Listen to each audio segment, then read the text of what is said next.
Hey everyone, it's Sherry, and it's Wednesday morning. We're getting ready to go into our July broadcast for our new moon.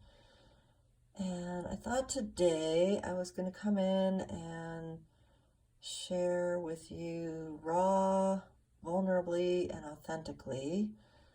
And because that's kind of what we do at Creative Awakenings, it's not just a place to set our intentions for what we want in the world, but it's also a place where we work through grief, loss, trauma, other things in service to living a big, bold, and full life. And it has been rough since helping Blue transition. And I knew he was a certified healing partner for my clients, and I think I'm really realizing how much he was that for me as well, and helped me through my journey of 7 years of grief and loss, which, that's life, right? But I feel like I've been on quite a path with that. So this is a piece I started literally the day after I made the decision to help him transition, and I really couldn't go back to it. I worked on this piece. Sorry, I'm sitting on a chair while I do this. So I worked on this piece as well. I don't know, I started this probably, I guess it was 2 Mondays ago, because I did it in the recovery group that I facilitate. And I feel like this really shows where I am. I need to restructure this because it kind of fell apart. But, sort of like following this blue thread and kind of adjusting to the fact that he is really now my guardian in a whole other form and in medicine and spirit. And then I saw this image and it was just so raw, and really what a friend described to me is like, oh my gosh, it's like losing a limb. And it is, because my boy was literally with me 24/7 because he could not be left alone. So he's in the car, he's in my studio, he's in groups. He was with me when I worked at Cottonwood Day Tucson in a treatment center, up at the ranch when I work with people and horses. I mean, he's just been amazing. This is another piece I did. I think I did this one before. Actually, I must have, because it came before. Silly me. So this is kind of an image. This was wild. I found this woman who was actually climbing, and I drew in the end of her ropes that are sort of dangling into nowhere. And then I found this crazy image of this Hindu man, and these are literally metal spikes that you walk through fire on. And I just thought that it was really profound, sort of a really profound image. I just realized I can't turn that.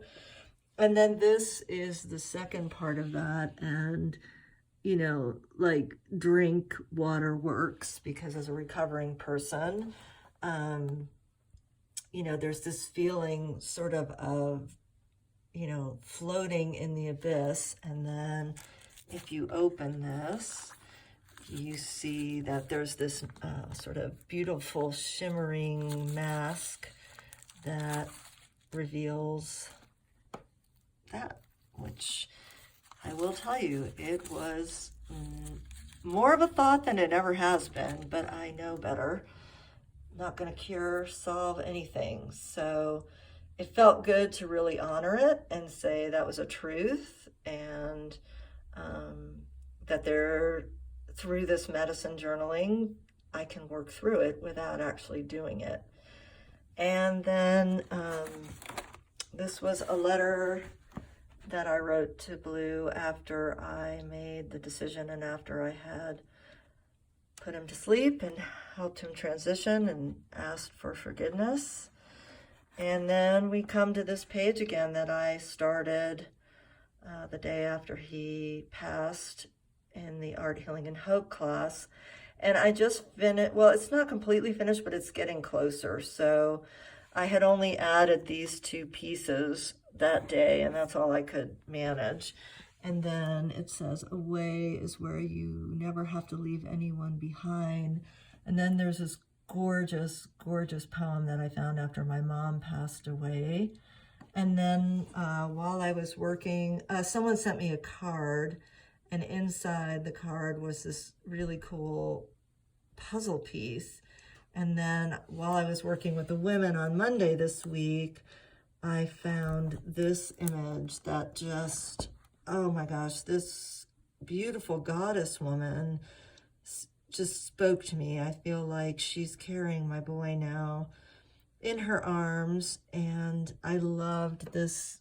The puzzle pieces in the grief card just had that one little heart. And so, you know, and then this was at the recovery center, that little sticker. And then there's another little thing here. Yeah, this is less traditional than what I typically do, but I feel like it's a memorial page, and as I get stronger, just being able to keep working on it. And, you know, each day the deep ache softens a bit, but there's moments of just pure, like, F this. Like, this sucks, but we have to kind of walk on, move on, and so we move through our feelings and emotions in our journal.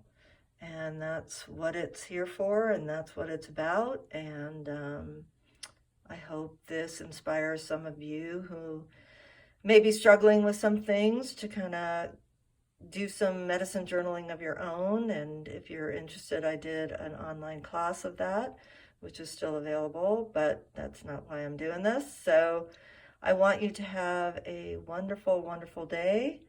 And just even sharing the truth of where I am in a raw and honest way helps me know I'm not alone. And I want you all to know that you're not alone. So much love, much gratitude. I will see you. I believe our date's July 2nd, but I will post that actually right now after I post this. Have a good day. Thanks for watching.